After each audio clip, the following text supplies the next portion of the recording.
Welcome to 60 Skills. Today's question is, what is mental energy? Mental energy is the energy associated with the mental body in a practitioner. Now, its main characteristic is a sense of spacelessness, and this is important. As you're working your way up the basic energies from vital or material to astral to mental, there is a process of transformation that takes place. So, for example, astral is mostly categorized by its soft, timeless nature. Mental energy, on the other hand, is energy that is developed without a sense or constraint of space. So it deals with things like concepts, the meaning behind the color blue, taxes, things that exist as an abstract idea but have no actual physical representation in the here and now. Now, where this becomes valuable is this is one of the least taxing methods by which a practitioner can generate energy. And most curiously, it does not require a body or breath to exist. As such, learning to work with mental energy, or mental breath as some would refer to it, although that is a bit of an oxymoron for reasons we've just described, is incredibly important. Because once you die and no longer have a body, and therefore no longer have breath, access to vital and astral energy will not be something you have access to. Interestingly enough, you will have access to the ability to generate mental energy. And this gets into some issues dealing with non-physical entities that we'll talk about in a minute. So, okay, if mental energy is largely defined by this lack of physical constraints in terms of its dimension, how is it trained? Well, mental energy is generally trained through one of two primary mechanisms. First, you have the samadhi, or single point of focus exercises.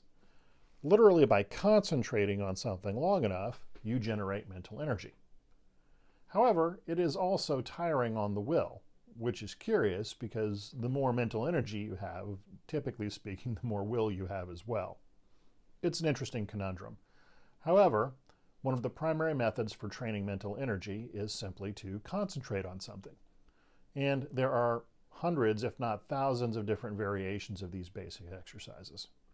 So, within the coursework of 60 skills, this is referred to as watching your thoughts, that's stage one. 2, concentrating upon an object or recreating that object in your mind. Okay. The third stage of this is mental vacuity, in which you simply empty the mind altogether and observe nothing. And then the fourth stage of this is referred to as merge with light and exists as an enlightenment level technique all on its own. So on the one hand, you have the ability to concentrate on things to generate mental energy.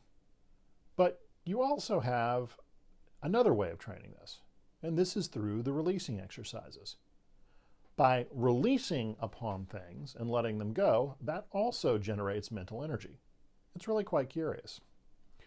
So as the first level of reality below that of Akasha or the void, it is the first thing entering into duality.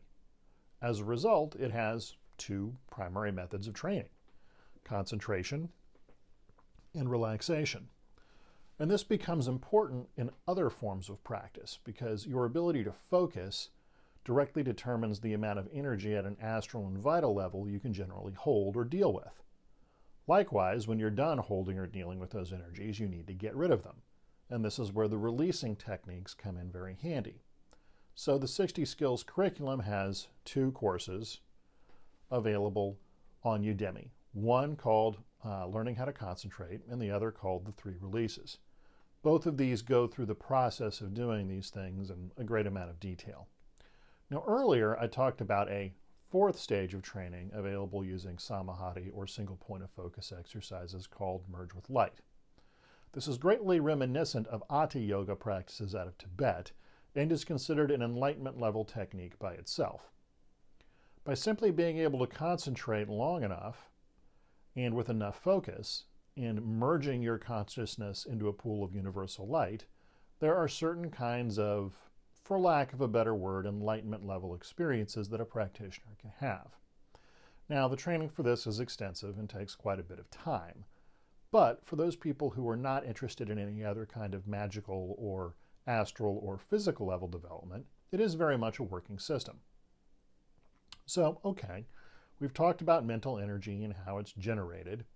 So now, what else do we need to know about mental energy? Well, as I mentioned earlier, it is the one form of energy, for lack of a better term, that someone has access to once they no longer have a physical body. This also applies to a variety of entities that people tend to engage with through practices like spirit magic or evocation or ritual magic. The fact of the matter is, most of these entities don't have a physical body as you or I understand it. The result of which is they do have the ability to generate mental energy. But if you're going to work with them, they have to be provided other energy to work with because, again, without a physical body, they can't physically move something around unless somebody helps them with it. And they can't generate astral level energy either because no body equals no breath. So we covered a lot of topics here today, but the main thing that I want you to consider is that mental energy, for lack of a better term, is generated by either focusing or relaxing and is primarily defined by its lack of physical constraints, or as some would say, spacelessness. Be well.